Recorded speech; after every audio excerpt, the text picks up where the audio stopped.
Bienvenidos y bienvenidas entre el diván y tú. Antes de comenzar, me gustaría preguntarles, ¿cómo vienen atravesando estos días? En las últimas semanas, algo empezó a aparecer con más frecuencia entre mis contactos, con las personas que comparto, en la clínica incluso, una mezcla de saturación, indignación, confusión, cansancio. Y la sensación de lo que vemos en nuestro mundo externo ya no se puede dejar de lado. Por eso, la sesión de hoy va a ser un poco diferente. No porque cambie el encuadre, sino porque el material que llega hoy al diván también viene del mundo.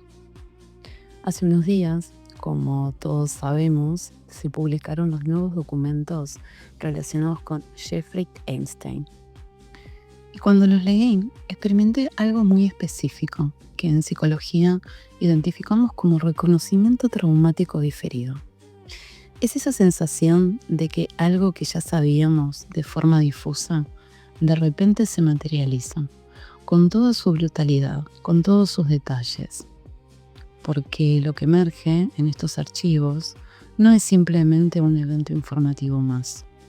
Es lo que vamos a llamar una ruptura epistemológica de magnitudes traumáticas. La irrupción violenta de una verdad que configura retroactivamente nuestra comprensión de la realidad social.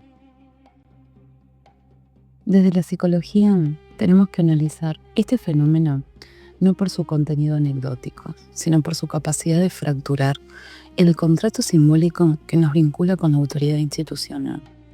Estamos ante la manifestación súbita de lo que Jung denominó la sombra colectiva, aquello que una cultura sabe, pero se niega a integrar en su imagen consciente.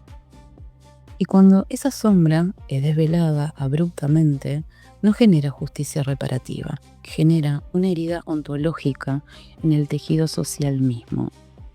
El impacto más profundo de los archivos no radica en la lista de nombres únicamente, por más prominentes que sean, radica en la exposición descarnada de una infraestructura de abuso sexual infantil y trata de personas, que operaba con impunidad sistemática en las más altas esferas del poder global. Creo que este análisis tiene que partir de una premisa metodológica ineludible. La realidad que habitamos es aquella donde el cuerpo de los más vulnerables ha sido utilizado como moneda de intercambio para la cohesión de élites caracterológicamente psicopáticas, lo que comúnmente se podría denominar la pérdida de la inocencia colectiva. Es en realidad el descubrimiento traumático de que el sistema de protección social que creíamos habitar es un simulacro institucional, que ha fallado estructuralmente. Es un imperativo más elemental, el resguardo de la infancia. Lo que estos archivos documentan se podría conceptualizar, como dice Segato, en la pedagogía de la crueldad. El abuso sexual sistemático de menores no opera aquí como un hecho patológico aislado. Opera como tecnología de dominación, como mecanismo de pertenencia al grupo de poder.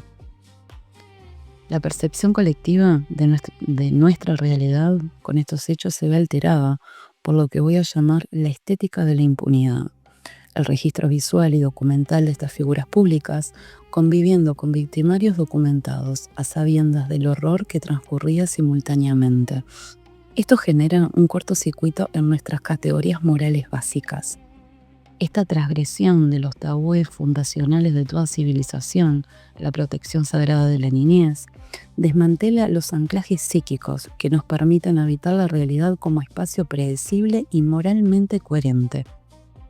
Cuando el abuso se vuelve burocráticamente organizado, registrado en manifiestos de vuelos, agendas corporativas, transferencias bancarias, videos, etc., la realidad adquiere el carácter de una pesadilla administrativamente gestionada, donde la perversión no es la excepción patológica, sino la norma operativa de ese sistema. Y necesito establecer esto con absoluta claridad antes de continuar. Entre las víctimas documentadas había bebés. Y les pido que no intelectualicen todavía esa información. Primero, permítanse la experiencia somática de escuchar esa frase. Registren qué ocurre en su cuerpo, qué mecanismos defensivos se activan automáticamente para procesar o evitar procesar esa realidad. Porque es precisamente ahí, en esa reacción visceral, donde comienza todo nuestro análisis. Voy a comenzar siendo metodológicamente específica sobre lo que estos documentos efectivamente demuestran. No para alimentar el morbo mediático, sino porque la magnitud epistémica del fenómeno es inseparable de su contenido. Los archivos Epstein constituyen probablemente el documento más revelador jamás publicado sobre las dinámicas operativas de la oligarquía global contemporánea. Y cuando utilizo el término revelador, lo hago en su sentido técnico, aquello que desvela estructuras de poder que operaban bajo el régimen de lo no dicho. En estos documentos y testimonios judiciales aparecen denuncias que incluyen violencia sexual sistemática contra menores, acusaciones de tortura, otras formas de crueldad corporal extrema. Sí, no todas estas acusaciones han alcanzado el mismo nivel de verificación judicial, un hecho que en sí mismo requiere análisis crítico sobre qué cuenta como una prueba suficiente cuando los perpetradores controlan los aparatos de verificación. Pero todas comparten una matriz común, describen una lógica de cosificación absoluta del cuerpo vulnerable. Se liberaron millones de páginas documentales y sin embargo la verdad permanece estructuralmente fragmentada. ¿Por qué? Porque estos archivos no revelan una conspiración en el sentido clásico, un grupo secreto operando desde las sombras. Revelan algo más perturbador, una estructura de poder naturalizada, donde presidentes conviven con científicos laureados, filántropos con traficantes documentados, activistas con perpetradores de violencia sexual infantil. Y todos participan de un código implícito. Las reglas que gobiernan la vida del común no aplican aquí. No son satánicos, son producto coherente del patriarcado capitalista. Y aquí debo intervenir inmediatamente en una distorsión interpretativa que veo proliferar en las redes sociales y que amenaza con descarrilar completamente el análisis. Cuando se mencionan prácticas de crueldad extrema, inmediatamente ciertos sectores reaccionan a teorías conspirativas sobre satánicos, Illuminati y reptilianos. No. Esta es una operación de desacreditación que debemos rechazar con rigor analítico.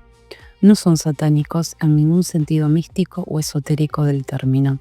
No son enfermos mentales en el sentido clínico diagnóstico. No son psicópatas como categoría médica excepcional. No son monstruos extraordinarios que emergen inexplicablemente de la normalidad.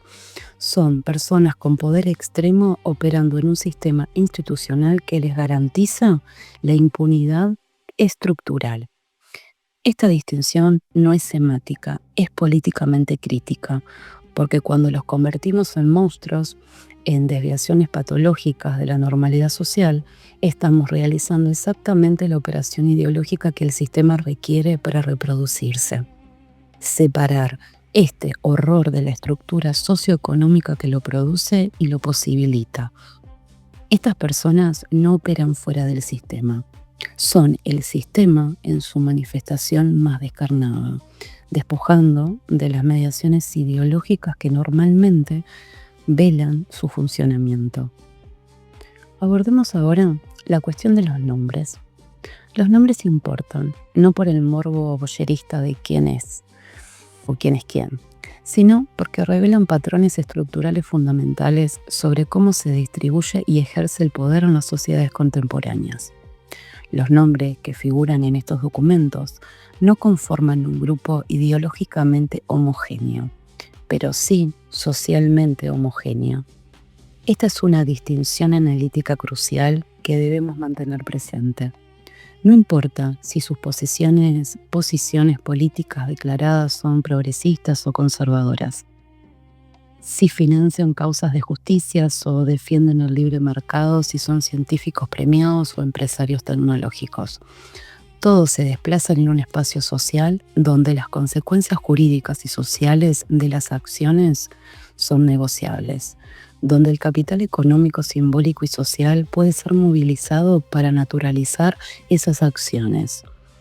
En estos documentos aparecen nombres de hombres y mujeres de élite que desde una perspectiva superficial jamás esperaríamos encontrar compartiendo espacios.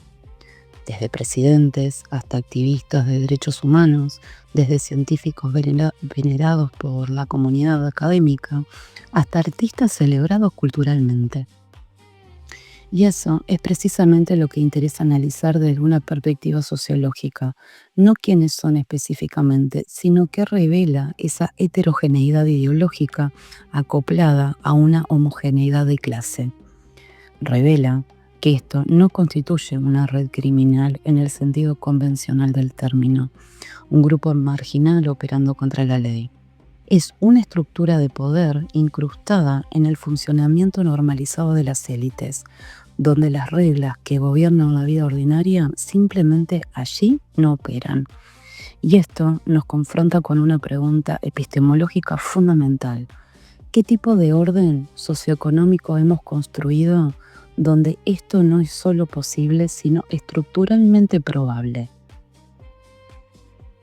Aquí debo de detenerme en una formulación que vi circular en redes académicas y que captura con precisión analítica el problema de cómo estamos procesando colectivamente estos archivos.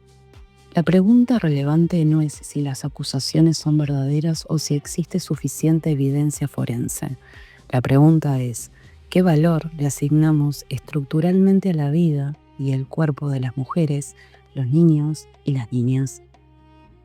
Si observamos la operación que está ocurriendo en el discurso público, disponemos de testimonios bajo juramento de múltiples víctimas, documentos judiciales desclasificados, manifiestos de vuelo con registros de menores, registros de visitas a propiedades privadas, evidencia fotográfica de asociación sostenida, correspondencia electrónica documentada, transferencias bancarias rastreables. Y aún así, la reacción hegemónica en ciertos sectores es, bueno, pero ¿será suficiente para una condena legal con los estándares probatorios actuales? Mientras esta pregunta se debate en abstracto, estas personas continúan operando y ocupando posiciones de poder institucional, residiendo en sus propiedades sin restricción, siendo invitados a eventos de alto perfil, manteniendo respetabilidad pública, ejerciendo influencia en política, tecnología, cultura y ciencia. Eso es lo que deberíamos estar sometiendo a escrutinio crítico. Una de las distinciones analíticas para navegar este territorio es diferenciar entre tres órdenes de responsabilidad. Primero, la responsabilidad penal. Requiere, sabemos, demostración legal de participación directa en actos criminales específicos según los estándares probatorios del sistema judicial. Esto es, o esto lo va a determinar un tribunal con jurisdicción competente. Segundo, responsabilidad política. Si eres una figura pública con poder institucional, tus asociaciones sostenidas, tus fuentes de financiamiento, ¿quiénes te financian? ¿Con quién compartes espacios privados de forma reiterada? Todo esto amerita rendición de cuentas pública. Las democracias liberales se fundan sobre este principio. Tercero, la responsabilidad moral. Si sabías, si observaste señales inequívocas, si te beneficiaste del silencio colectivo, si usaste tu influencia para minimizar o desacreditar a las víctimas, eres parte constitutiva del problema estructural. Que un nombre figure en una agenda, en un correo corporativo o en un registro de vuelos no constituye prueba de culpabilidad penal directa, pero sí revela pertenencia a un mismo mundo social. Participación en redes donde las normas de interacción difieren radicalmente de los que gobiernan la vida ordinaria. Y eso merece, como mínimo exigible, en una democracia funcional, explicación pública detallada, rendición de cuentas institucional, consecuencias políticas y sociales proporcionables. La politóloga Katrin Sikin, especialista en justicia transicional, formuló esto con precisión analítica. El caso Epstein revela menos sobre una red secreta omnisciente operando en las sombras y más sobre la anatomía ordinaria del poder en las democracias liberales contemporáneas. Lo que emerge a la superficie no es únicamente lo peor de la condición humana individual, sino lo peor de las instituciones, cuando se enfrentan a aquellos a quienes nominalmente están diseñadas para servir. Las instituciones y el sistema judicial, los medios de comunicación, las agencias regulatorias no fallaron por accidente administrativo u error humano ocasional. Fallaron porque funcionaron exactamente como están estructuralmente diseñadas para funcionar, protegiendo a quienes detentan capital económico, social y simbólico concentrado. Esto no es un defecto corregible del sistema mediante mejor capacitación o mayor supervisión. Es su característica operativa fundamental. La justicia, en estos casos paradigmáticos, no opera de forma universal e imparcial. Opera diferencialmente según la capacidad de movilizar recursos para negociar sentencias, comprar silencios institucionales, contratar equipos legales de élite, ejercer influencia sobre fiscales y magistrados. Epstein recibió en el 2008 una sentencia de 13 meses en un centro de detención de mínima seguridad, donde se le permitía salir durante el día para actividades laborales, por liderar una red documentada de tráfico sexual de menores. Eso no constituye justicia en ningún sentido sustantivo del término. Es impunidad estructuralmente institucionalizada. Y ahora debemos de formularnos una pregunta incómoda, pero metodológicamente ineludible. ¿Por qué no lo vimos antes? No me refiero al conocimiento específico de detalles operativos particulares. Me refiero a algo más fundamental desde la perspectiva de la psicología social. ¿Por qué nuestra capacidad colectiva de sospecha crítica no se activó proporcionalmente a las señales disponibles? ¿Por qué, cuando emergían rumores, cuando circulaban denuncias, cuando había indicadores claramente visibles, nosotros, como cuerpo social, elegimos colectivamente no mirar? Desde la psicología clínica y social, comprendemos que existen mecanismos de defensa colectivos, no son individuales. Y uno de los más poderosos y destructivos es lo que conceptualizamos como negación sistémica. La negación sistémica no opera como simple no saber, ausencia de información disponible. Es epistemológicamente más insidiosa que eso. Es saber pero no procesar. Es tener la información cognitivamente disponible y activamente elegir no integrarla en nuestra narrativa consciente de la realidad, porque hacerlo sería psíquicamente demasiado desestabilizador. Consideremos la línea temporal. Epstein fue arrestado en el 2005, fue condenado en 2008, con una sentencia manifestadamente desproporcionada.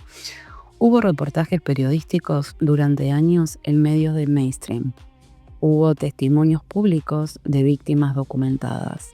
Hubo fotografías de él con figuras de poder ampliamente circuladas. Todo estaba públicamente disponible.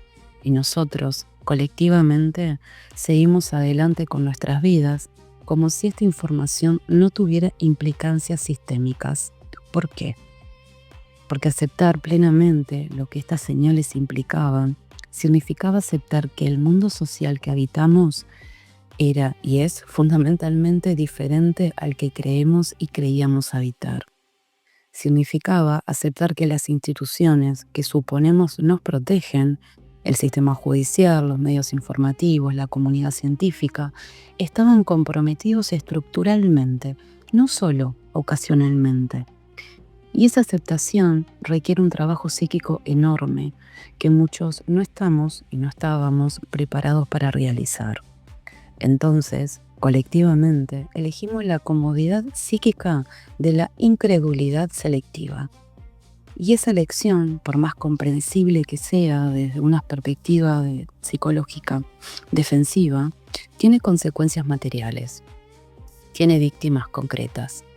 Cada año de negación colectiva equivale a años adicionales durante los cuales estas redes operaron con impunidad. Y aquí viene algo incómodo, pero necesario. Debemos examinar nuestra responsabilidad epistémica como observadores informados.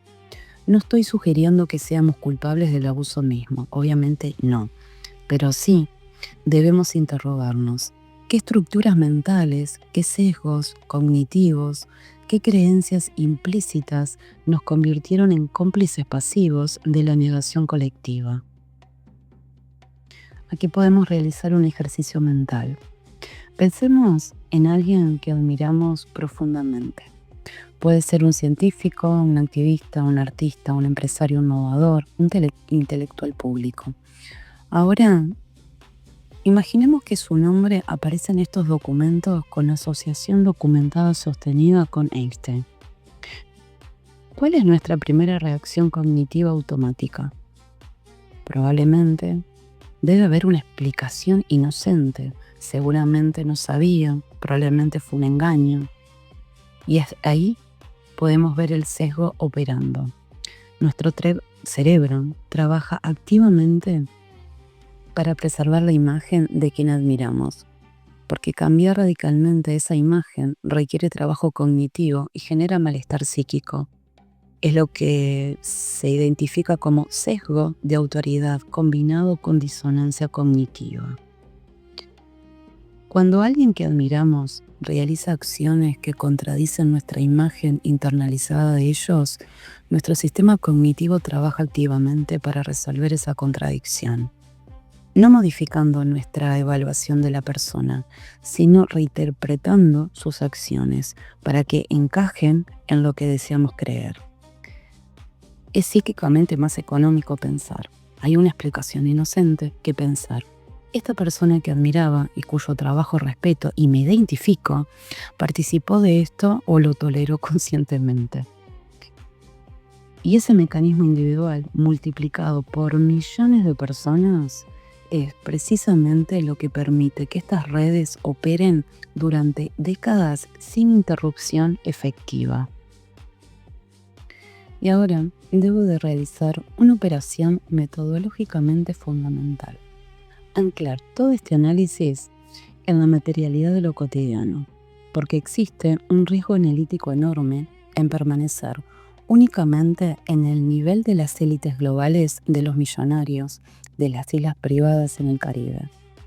El riesgo es que pensemos que esto es excepcional, geográficamente lejano, sociológicamente ajeno a nuestra experiencia vivida, y estructuralmente no lo es. Lo que aparece en el caso Einstein de forma obscena, brutal, magnificada por el poder económico concentrado, existe en versiones cotidianas operando a nuestro alrededor inmediato, no con la misma intensidad cuantitativa, no con el mismo nivel de organización burocrática, pero con la misma lógica estructural subyacente, la lógica de que ciertos cuerpos son apropiables. Y pregúntense honestamente, ¿cuántos casos de abusos conocen en su entorno social cercano? ¿Cuántas mujeres violentadas sistemáticamente por parejas normales, entre comillas, buenas personas, padres de familia responsables? ¿Cuántos femicidios precedidos por años de advertencia sistemáticamente ignorados por instituciones? ¿Cuántos niños abusados en entornos familiares, educativos, religiosos, considerados seguros? ¿Cuántas denuncias que no prosperan judicialmente porque no hay pruebas materiales suficientes? Porque ella tiende a exagerar, porque miente, porque él es objetivamente una buena persona en su comunidad. Y esto me lleva a posicionarme desde un lugar muy específico, mi práctica en la clínica. Porque cuando vi emerger estos documentos públicamente, cuando leí algunos de los testimonios judiciales, cuando procesé las descripciones de lo que transcurría en esas propiedades, mi primera reacción no fue sorpresa, fue reconocimiento estructural. porque esto no difiere sustancialmente de lo que escucho habitualmente en mis sesiones clínicas. Obviamente, no a la misma escala cuantitativa, obviamente no con jet privados corporativos ni propiedades insulares. Pero la estructura del daño es isomórfica. A mi consultorio no llega quienes poseen poder simbólico, económico o institucional suficiente como para no tener que preguntarse por el daño que infringen. A mi consultorio llegan las víctimas.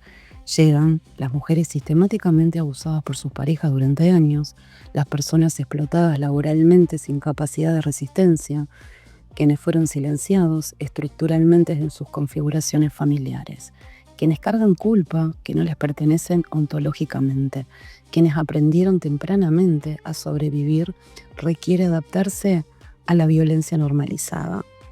La clínica es un archivo vivo de lo que la cultura dominante se niega sistemáticamente a mirar.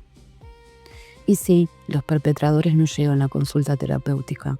Esto no constituye un problema de patología individual, es un dato político estructural.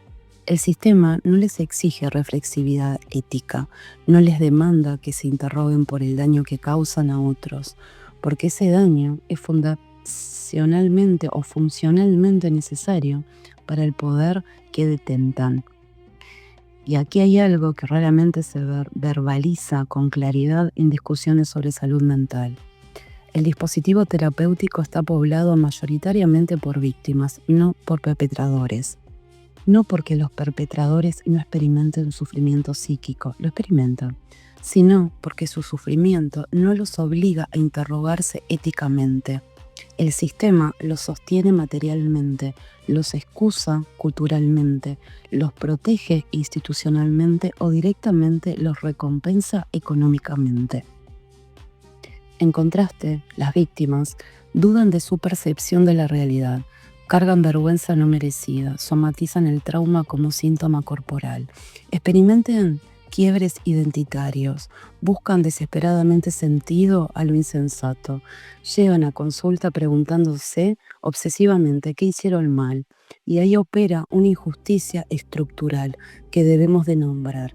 El dolor se privatiza y se psicologiza, mientras el poder se socializa y se institucionaliza.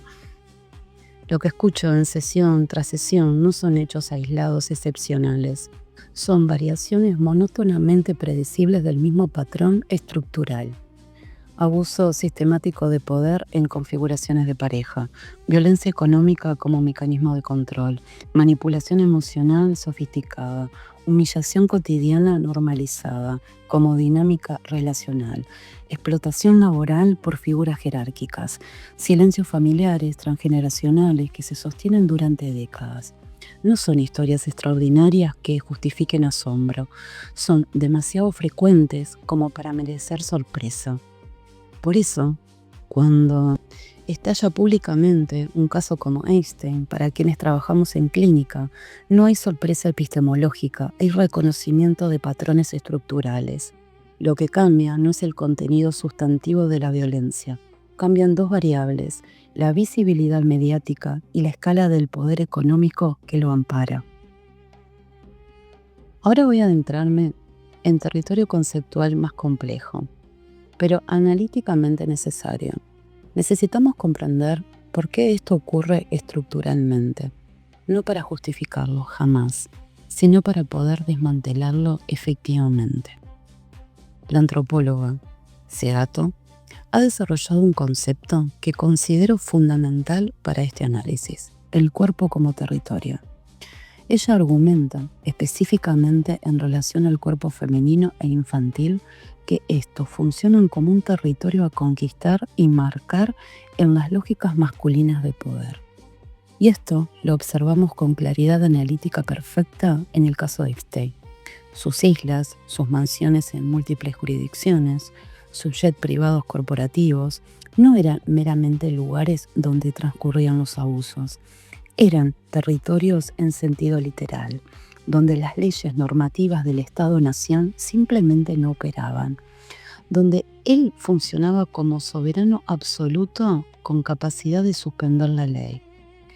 Y las niñas y las mujeres y los niños que eran transportados sistemáticamente a esos espacios no eran percibidos como sujetos con agencia, eran percibidos como parte constitutiva del territorio, como recursos naturales a explotar, como la decoración material del poder masculino. Segato también desarrolla el concepto de pedagogía de la crueldad, la violencia extrema, especialmente la sexual. La misma no opera únicamente como un acto individual de deseo perverso o patología psiquiátrica. Opera como un lenguaje, como una forma de comunicación entre quienes detentan y disputan el poder. ¿Qué se comunica cuando se abusa sistemáticamente de niños y niñas y mujeres en estas redes de poder? Se comunica primariamente: estoy por encima de toda ley positiva. Puedo transgredir el tabú más sagrado de toda civilización, la protección de la infancia, y emerger completamente impune. Pero también se comunica algo más, algo relacionalmente fundamental. Nosotros, ese grupo específico, somos quienes podemos hacer esto. Compartimos ese secreto y ese secreto nos une, nos hace cómplices mutuos, nos convierte en una hermandad del poder que trasciende otras lealtades. El abuso sexual sistemático en estas redes no es meramente recreativo o producto del deseo individual patológico, es performático, es demostrativo, es una exhibición ritual de impunidad ante pares. Y cuando descendemos este análisis estructural o lo cotidiano, aparece exactamente la misma lógica operando en menor escala. En la configuración de pareja, por ejemplo, el control disfrazado discursivamente como cuidado, los celos interpretados culturalmente como manifestación de amor, la disponibilidad sexual implícitamente exigida, el miedo internalizado a verbalizar negativa, las infidelidades, las mentiras, las traiciones. En la estructura familiar, los secretos heredados transgeneracionalmente, los abusos activamente silenciados para no fragmentar la unidad familiar, niños sistemáticamente obligados a adaptarse emocionalmente al adulto disfuncional. En lo social más amplio, mujeres estructuralmente expuestas incluso dentro de vínculos considerados seguros, denuncias que generan más costo psíquico y social que el abuso mismo, violencias normalizadas que se vuelven un paisaje perceptual. La crueldad no es un monstruo externo que irrumpe ocasionalmente, es una gramática relacional inscripta en la estructura misma de cómo se organiza el poder. ¿Cuántas mujeres están aún hoy estructuralmente expuestas ante sistemas locales de poder, incluso en lo que socialmente categorizamos como parejas seguras o sanas? No me refiero exclusivamente a violencia física explícita y evidente. Me refiero a control sutil pero sistemático sobre procesos de toma de decisión, dependencia económica, estructural que limita severamente autonomía, la presión sexual culturalmente normalizada, el miedo internalizado a verbalizar, sensación persistente de tener que aguantar para mantener estabilidad relacional o familiar. Esto también constituye violencia estructural y está operando mucho más cerca de lo que culturalmente estamos dispuestos a admitir. Y aquí necesito abordar dos fenómenos profundamente interconectados que operan simultáneamente en nuestra capacidad de procesamiento: el feminismo como marco epistemológico y la política del agotamiento como estrategia de neutralización del pensamiento crítico. Cuando utilizo el término patriarcado, no me estoy refiriendo a los hombres como enemigos individuales en una guerra de géneros. Estoy nombrando un orden simbólico, material e institucional donde el poder se concentra estructuralmente en ciertos cuerpos y no en otros. La vulnerabilidad se explota sistemáticamente como recurso. El cuerpo del otro se transforma en objeto apropiable. y la dominación se erotiza culturalmente. El control se naturaliza como forma obvia de relación. Este orden no beneficia uniformemente a todos los hombres. La intersección con clase, raza, orientación sexual, capacidad corporal, genera jerarquías complejas, pero sí estructura las relaciones de poder de una forma históricamente específica, que debemos de poder nombrar. Sin un marco analítico feminista, estos fenómenos solo pueden ser interpretados como escándalos morales individuales. Con un marco feminista riguroso, emergen como estructuras de gobierno de los cuerpos, como tecnologías de poder, que no son excepcionales, sino constitutivas de un orden social patriarcal capitalista. El feminismo, entendido no como movimiento identitario, sino como una herramienta de análisis estructural, nos permite visibilizar que Einstein no es una excepción moral aislada, es un producto coherente y predecible de un sistema que jerarquiza cuerpos según género, edad, clase, raza. Legitima culturalmente su uso instrumental. Protege institucionalmente a quienes los explotan. Sin esa lectura estructural, el riesgo es permanecer atrapados en morbo mediático, la indignación emocional momentánea, la fantasía punitiva de castigo individual, sin transformación real de las estructuras que producen el problema.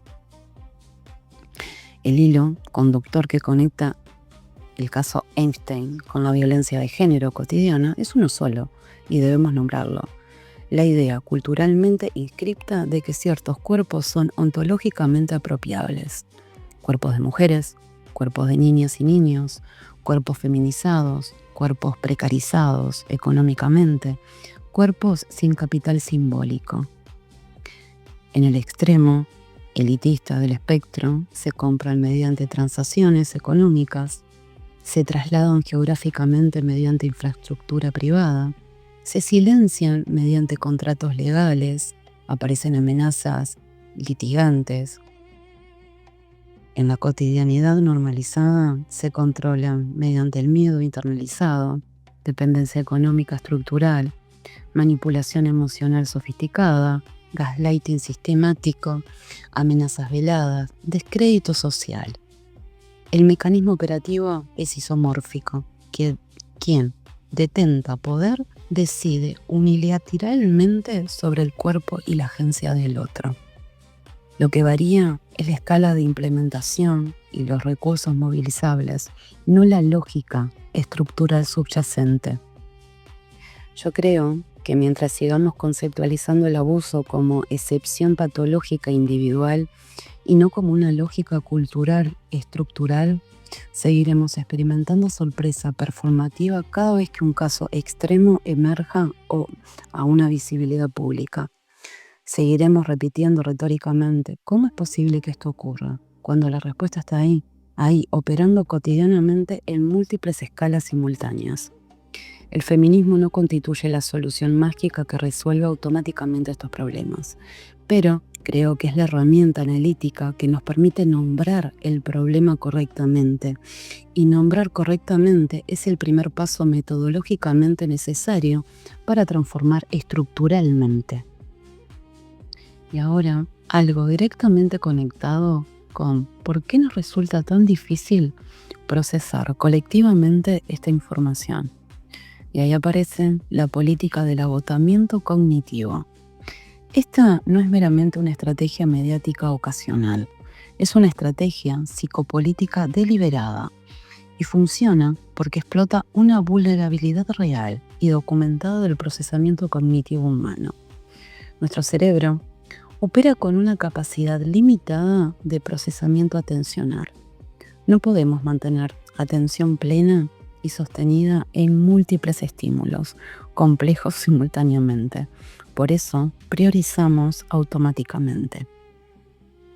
¿Y qué ocurre cuando somos inundados con información contradictoria, escandalosa, rápidamente cambiante, a un ritmo que excede nuestra capacidad de procesamiento reflexivo? Nuestro cerebro entra en modo de conservación de energía cognitiva, y en ese modo defensivo realiza dos operaciones simultáneas: Primero, la simplificación brutal. Todo es absolutamente bueno o todo es absolutamente malo. Todo es completamente verdadero o todo es completamente falso. No existen matices, contextos, gradaciones. Segundo, desconexión protectora. Dejar de intentar comprender. Se retira emocionalmente. No me importa, estoy cognitivamente exhausto, no puedo más. Ambas respuestas son problemáticas políticamente. La primera nos conduce a la polarización extrema que imposibilita el diálogo. La segunda nos lleva a la apatía total que imposibilita la acción. Y ambas nos convierten en sujetos políticamente impotentes. Existe un término técnico que proviene de estudios académicos sobre desinformación. Feigenhoffsin, la manguera de incendios. Consiste en lanzar tantas versiones contradictorias de un evento que la población ya no puede determinar qué creer con certeza. No intentás convencer a la gente de una mentira específica y coherente. Intentás convencerlos de que la verdad es epistemológicamente incognoscible. Y esto es exactamente lo que observamos operando con estos archivos. Emergen millones de documentos, algunos claramente verificables, otros parecen exagerados o descontextualizados. Otros deliberadamente mezclan datos verificables con interpretaciones conspirativas absurdas. Y en medio de esa inundación informacional, la mayoría de la población nos paralizamos cognitivamente. Y mientras estamos colectivamente paralizados, intentando descifrar qué fragmentos son verificables y cuáles no, las estructuras de poder continúan operando sin obstáculos efectivos. Y aquí es necesario ser absolutamente claro sobre algo. Este agotamiento no es accidental, no es un efecto secundario no intencional de la era digital. Es una herramienta de control político que se ha sofisticado exponencialmente, porque una población cognitivamente agotada no puede organizarse efectivamente, no puede sostener atención crítica prolongada, no puede distinguir entre amenazas reales o imaginarias, no puede actuar políticamente de forma coordinada, y eso beneficia estructuralmente a quienes detentan poder. Y aquí aparecen también dos fenómenos contemporáneos profundamente interconectados: el silencio institucional de los grandes medios y cómo la inteligencia artificial generativa complica exponencialmente nuestra capacidad de determinar qué es verdad. Estos días que se publicaron estos documentos desclasificados que implican a algunas de las personas más poderosas del planeta en esta red documentada de abuso infantil y trata de personas, la cobertura en la prensa hegemónica mainstream ha sido casi inexistente. ¿Por qué este silencio estructural? La primera hipótesis, la captura corporativa de los medios. La explicación más evidente desde economía política de la comunicación. Muchos de los implicados son propietarios, accionistas mayoritarios o financiadores significativos de estos mismos conglomerados mediáticos. Esto no es una conspiranoia, sino sin fundamento.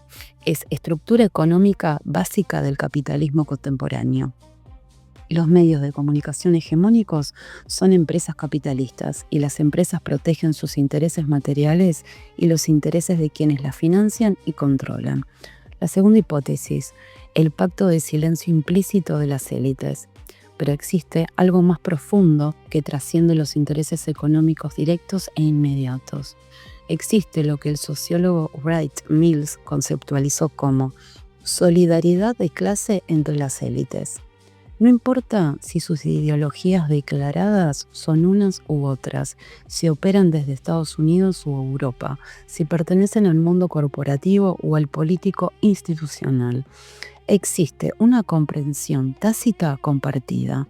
Nosotros no nos delatamos mutuamente públicamente, pero sí empiezan a caer unos por rendición de cuentas real, pueden caer todos por efecto dominó. La tercera hipótesis, la normalización estructural del horror. Y existe esta tercera posibilidad, quizás la más perturbadora epistemológicamente, que para ciertos círculos de élite esto no constituye noticia, porque ya lo sabían y lo habían normalizado estructuralmente, porque dentro de ciertos ambientes de poder concentrado, todos sabían qué hacía Einstein y los otros, todos sabían quiénes asistían a sus eventos, todos sabían qué transcurría en sus propiedades, y simplemente era parte aceptada del paisaje social. Y sí, esta hipótesis tiene validez empírica. Entonces, no estamos hablando de unos pocos criminales individuales infiltrados en un sistema fundamentalmente sano. Estamos hablando de un sistema que considera este comportamiento como parte tolerada, incluso esperada, de la vida en las altas esferas del poder global. Y ahora llegamos que también tenemos un nuevo actor tecnológico en escena que complica todo esto exponencialmente: la inteligencia artificial generativa de alta fidelidad. Hasta hace muy poco tiempo podíamos afirmar con cierta certeza, al menos podíamos decir, puedo confiar en mis sentidos directos. Si veo una fotografía, un video, si escucho un audio grabado, esto constituye evidencia de algo real. Ya no. En este momento histórico, cualquier persona con acceso a herramientas de inteligencia artificial disponibles públicamente puede producir fotografías fotorrealistas de personas inexistentes, videos de alta definición de personas reales diciendo cosas que jamás verbalizaron, audios que replican con precisión casi perfecta la voz característica de alguien, documentos que parecen completamente auténticos, pero son enteramente fabricados. Y esto significa que la evidencia visual o auditiva ya no puede ser aceptada sin verificación técnica forense rigurosa. Ahora, cualquier fotografía comprometedora puede ser descartada instantáneamente con la afirmación: es un deepfake generado por inteligencia artificial. Cualquier video puede ser cuestionado sin análisis, cualquier audio puede ser desacreditado preventivamente, y esto genera dos consecuencias graves simultáneas. Primero, impunidad estructural incrementada. Los culpables reales pueden desacreditar evidencia genuina alegando falsificación tecnológica. Segundo, descrédito sistemático de víctimas. Cuando las víctimas presentan evidencia documental, puede ser descartada sin análisis forense serio.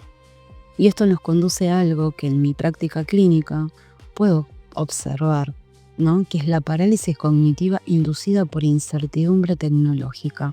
Personas que llegan verbalizando, diciendo: ya no sé qué es real, veo información en internet y ya no puedo determinar si creerla, siento que no puedo confiar en nada de lo que percibo, mi capacidad de discernir realidad de ficción está completamente erosionada.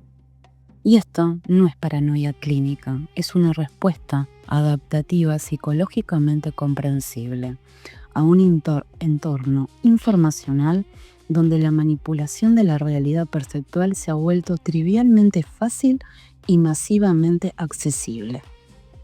El problema es que esa respuesta, por más adaptativa comprensible que sea desde la psicología clínica, nos deposita en un lugar de vulnerabilidad política absoluta. Porque si no podemos creer en ninguna evidencia, no podemos actuar políticamente sobre ninguna injusticia documentada. Y aquí, algo que debemos de comprender también con claridad: la incertidumbre epistemológica generalizada no es un bug del sistema, es una característica funcional, porque cuando la población no podemos determinar qué es verdad, cuando todo parece igualmente cuestionable, cuando la distinción entre la realidad y la fabricación se vuelve imposible de discernir, el poder opera sin restricciones efectivas. Porque la acción política colectiva requiere consenso mínimo sobre los hechos básicos de la realidad. Y cuando ese consenso se vuelve imposible, la acción coordinada colapsa. Después de todo este análisis, sé que probablemente experimentan sensación de abrumamiento cognitivo, quizás desesperanza estructural, pero voy a proponerles algo fundamental. El pensamiento crítico riguroso no es meramente una herramienta intelectual abstracta, es un acto concreto de resistencia política. No todas las dudas son epistemológicamente equivalentes. Existen dudas que te movilizan cognitivamente y dudas que te congelan políticamente. La duda paralizante. Como todo puede potencialmente ser falso, entonces nada realmente importa. Como no puedo alcanzar certeza absoluta, renuncio completamente a buscar la verdad. La duda productiva. No tengo certeza absoluta, pero puedo evaluar probabilidades comparativas. Puedo buscar evidencia convergente de múltiples fuentes. Puedo contrastar testimonios, puedo exigir transparencia institucional. El pensamiento crítico riguroso no es dudar de absolutamente todo por igual, es dudar metódicamente con criterios explícitos. Preguntarnos sistemáticamente.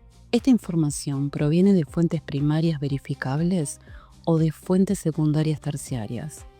¿Existe un patrón de comportamiento documentado a lo largo del tiempo o es una acusación aislada? ¿Quién se beneficia materialmente de que yo crea esta información? ¿Quién se beneficia de que yo no la crea? ¿Estoy rechazando esta información porque me resulta emocionalmente incómoda o porque es epistemológicamente insostenible? Esto es críticamente importante para el análisis político riguroso. Que alguien haya estado en contacto documentado con Einstein no significa automáticamente que participó directamente en abusos. Necesitamos gradaciones analíticas precisas. Primero, primer nivel, la asociación mínima. Aparecer en una lista de contactos empresariales, haber estado en un evento público masivo donde él también estaba presente, esto amerita sospecha razonable, pero no constituye evidencia de crimen. Nivel 2. Asociación frecuente y sostenida. Múltiples vuelos documentados en su jet privado, visitas reiteradas a sus propiedades, relación personal sostenida documentada fotográficamente. Esto amerita una investigación seria y exhaustiva y demanda explicaciones públicas detalladas. Nivel 3. Acusación directa por víctimas. Testimonios judiciales de víctimas que identifican específicamente a una persona o varias como partícipes directos del abuso. Esto amerita un proceso judicial completo y, si se comprueba, mediante estándares probatorios rigurosos, prisión proporcional. No podemos tratar todos los niveles como equivalentes, porque si lo hacemos, diluimos la responsabilidad real y específica de los culpables reales. La pregunta, cui bono. Cuando nos enfrentamos a información confusa o contradictoria, preguntarnos sistemáticamente, ¿a quién beneficia que yo crea esto? ¿A quién beneficia que yo no lo crea? Ejemplo. Si emerge información que mezcla datos verificables con teorías conspirativas absurdas, ¿a quién beneficia estructuralmente esa mezcla? ¿Beneficia a quienes desean desacreditar toda la información en bloque? Porque cuando mezclas sistemáticamente verdad documentada con absurdo fantasioso, la reacción cognitiva típica es descartar todo junto sin discriminación. Es una táctica clásica de desinformación que los académicos llaman envenenar el pozo. Contaminas deliberadamente la fuente de información para que nadie pueda beber de ella sin sospechar. En la era de las redes sociales digitales, todos somos emisores potenciales de información, y esto conlleva una responsabilidad ética ineludible. Antes de compartir públicamente cualquier información, debemos de preguntarnos, ¿verifiqué esto personalmente? ¿Estoy compartiendo esto porque es verificable, verdadero o porque confirma lo que ya creo emocionalmente? ¿Podría esto dañar a alguien injustamente? ¿Estoy contribuyendo a la claridad colectiva o al ruido informacional? porque cada vez que compartimos información sin verificación mínima, estamos participando activamente de la política del agotamiento cognitivo. Nos convertimos en nodos de una red de desinformación, aunque nuestras intenciones sean buenas. Y aquí algo fundamental que nuestra cultura hiperconectada ha erosionado. Está perfectamente bien decir no sé. Nuestra cultura digital nos ha vendido la fantasía de que necesitamos tener opiniones firmes e inmediatas sobre absolutamente todo. Pero esto es epistemológicamente falso y políticamente peligroso. A veces la posición más intelectualmente rigurosa es: no tengo suficiente información verificable para formar una opinión definitiva sobre este aspecto específico. Mantengo la cuestión abierta pendiente de mayor evidencia. Y eso no es debilidad intelectual, es rigor epistemológico. Podemos simultáneamente sostener: sé con certeza que hubo abusos sistemáticos documentados judicialmente. Sé que existen personas extremadamente poderosas implicadas en diversos niveles. Sobre aspectos específicos no verificados mantengo cautela epistémica hasta disponer de mayor evidencia convergente, pero la estructura de impunidad institucional es innegable. Eso es pensamiento crítico riguroso, matizado, cauteloso, metodológicamente sólido. Y ahora, después de todo este análisis estructural abstracto, debo devolver al centro ético, las víctimas, porque me he alejado temporalmente, me he perdido en teorías, en estructuras conceptuales, en mecanismos sociológicos. Y eso es precisamente lo que el espectáculo mediático requiere, que nos perdamos en el análisis abstracto y olvidemos el dolor corporal concreto. En los documentos judiciales de Epstein se describen con detalle forense actos de violencia sexual contra niñas de 14, 13, 12 años. Se describen situaciones donde fueron engañadas sistemáticamente, coaccionadas económicamente, amenazadas psicológicamente. Se describe cómo fueron tratadas como objetos apropiables, transferidas de mano en mano entre hombres que poseían el poder material de destruir sus vidas si verbalizaban lo ocurrido. Y esas niñas son ahora mujeres adultas que deben vivir cotidianamente con ese trauma inscripto en su cuerpo y su psique.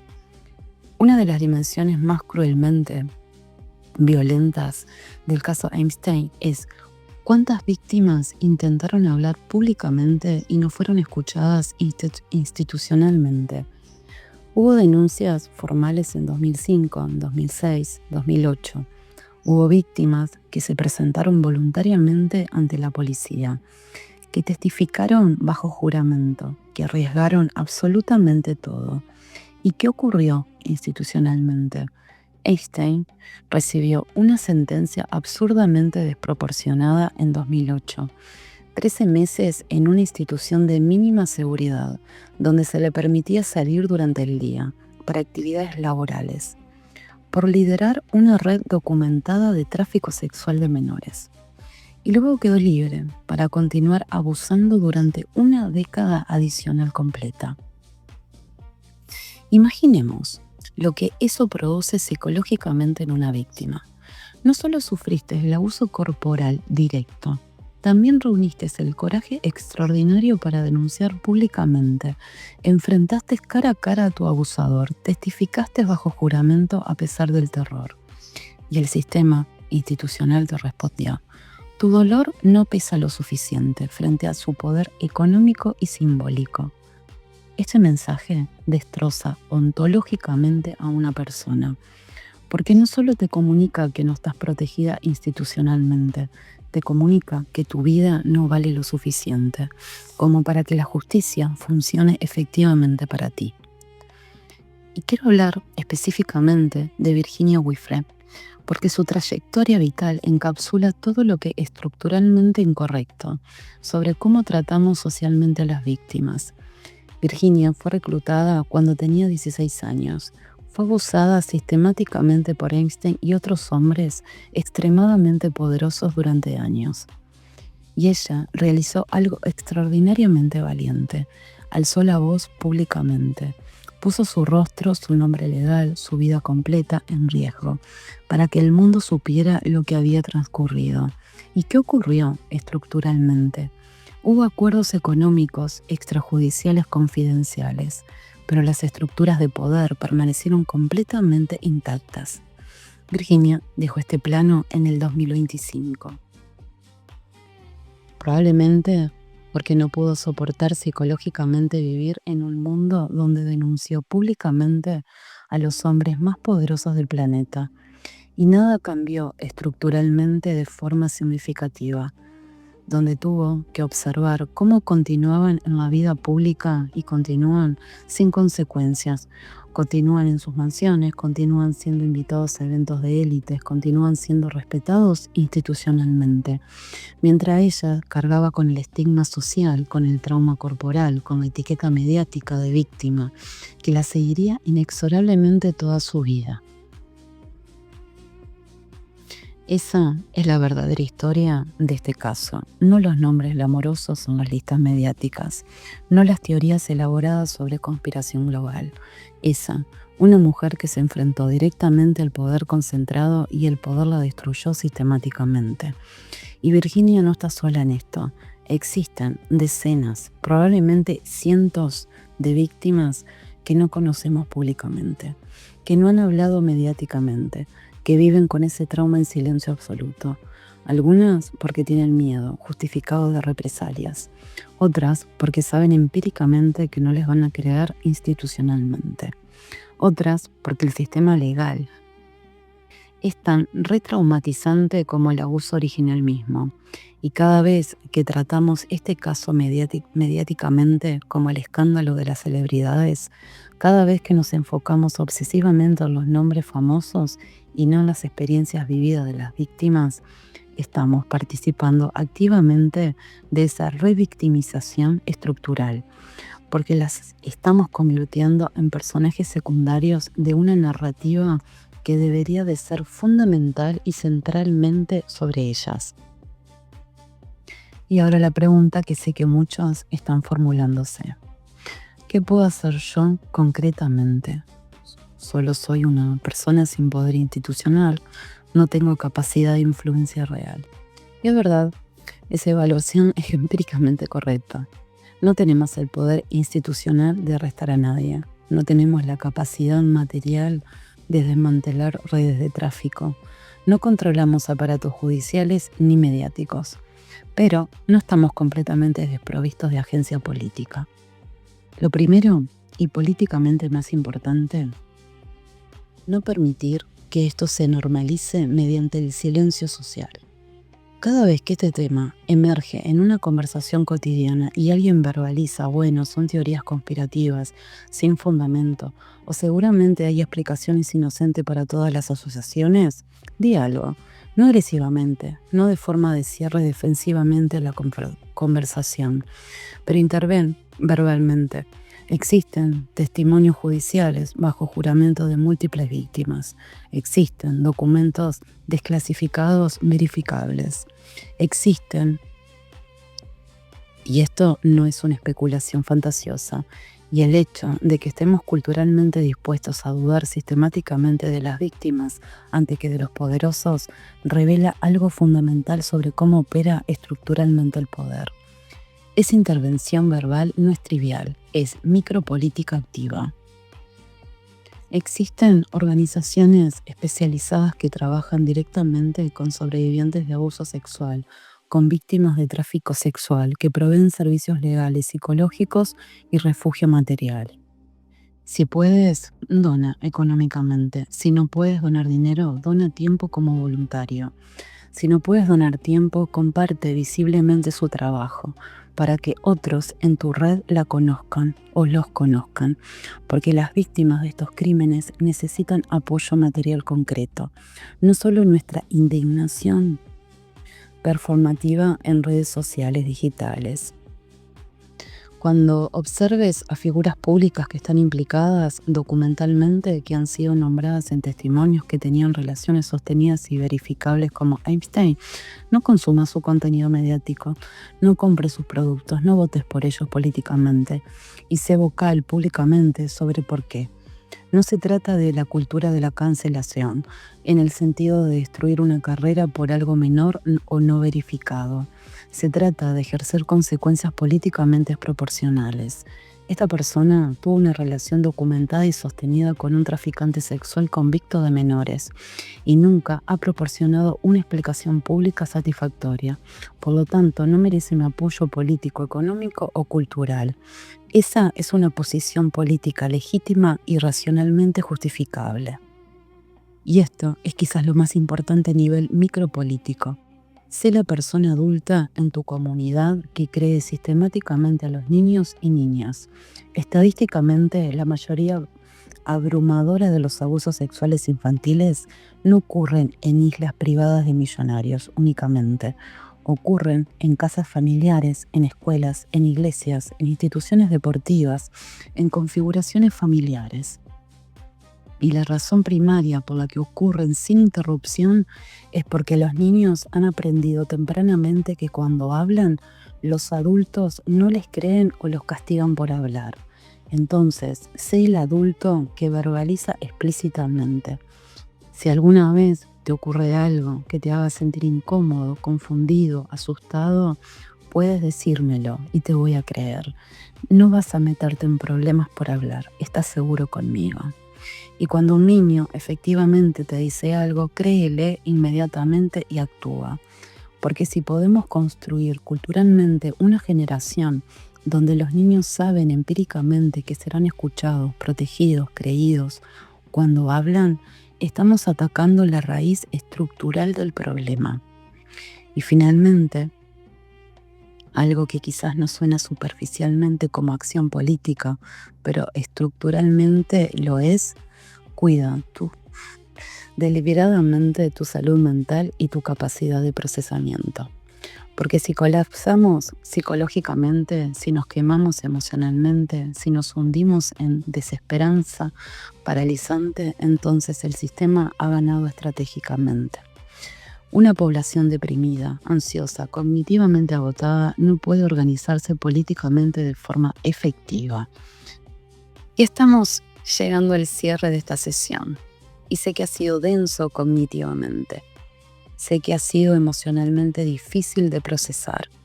Pero quiero terminar no con desesperanza, sino con una propuesta filosófica y política concreta.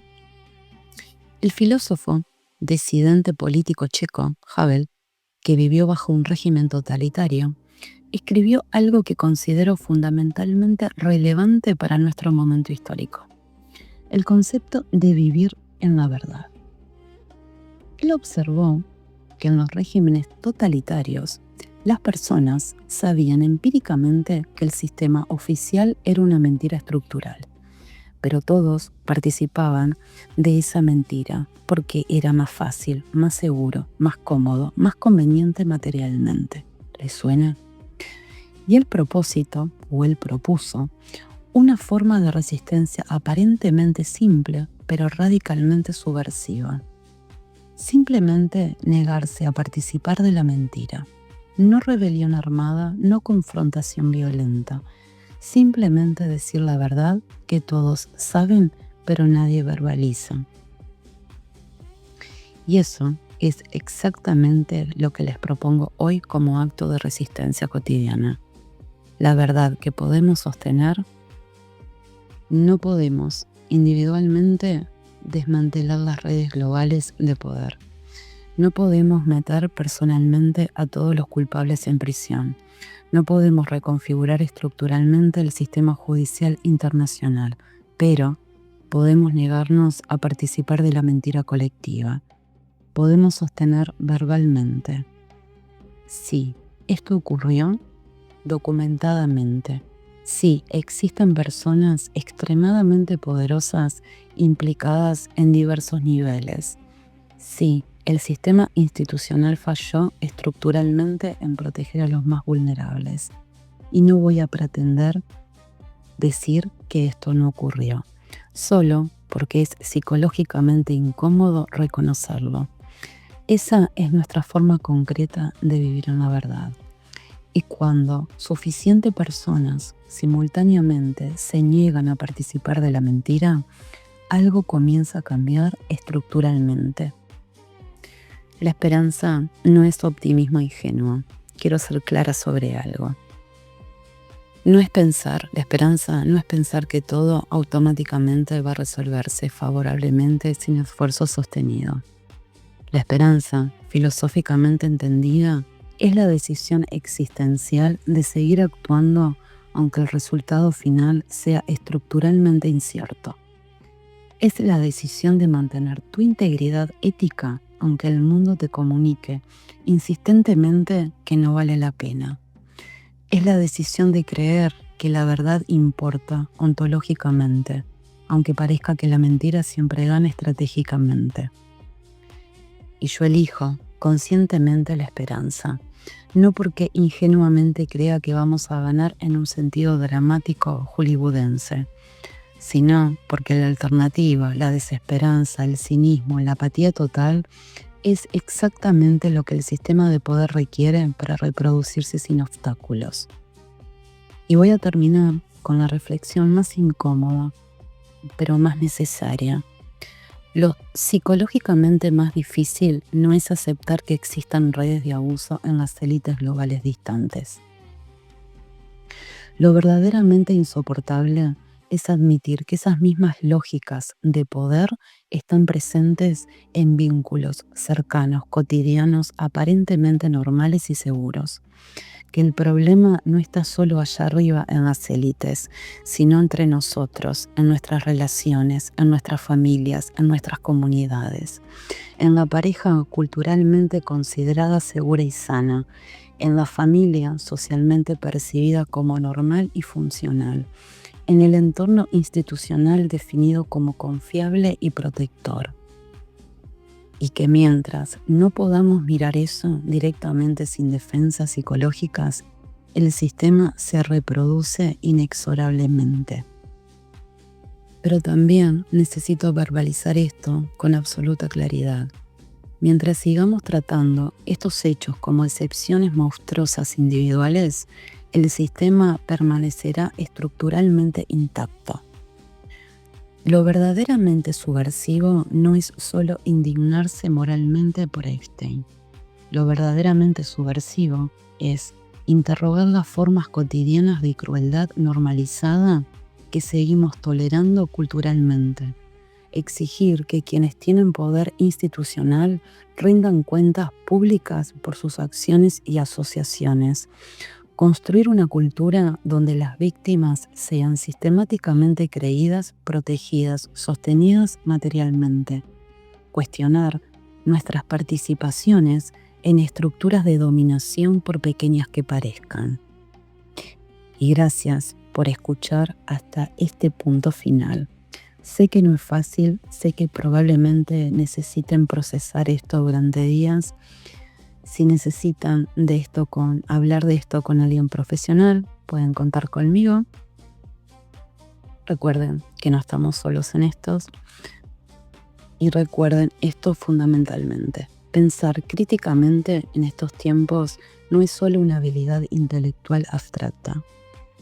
Es proteger nuestra capacidad de ver el mundo como realmente es, no como nos dicen que deberíamos de verlo. Es mantener nuestra dignidad epistémica en un mundo que constantemente intenta erosionarla. Es negarnos a participar de la mentira colectiva aunque todos a nuestro alrededor lo hagan.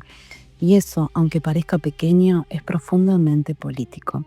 Nos escuchamos pronto y sobre todo, no olviden a las víctimas, porque cuando olvidamos a las víctimas, cuando permitimos que se vuelvan abstracción, el sistema ha ganado completamente.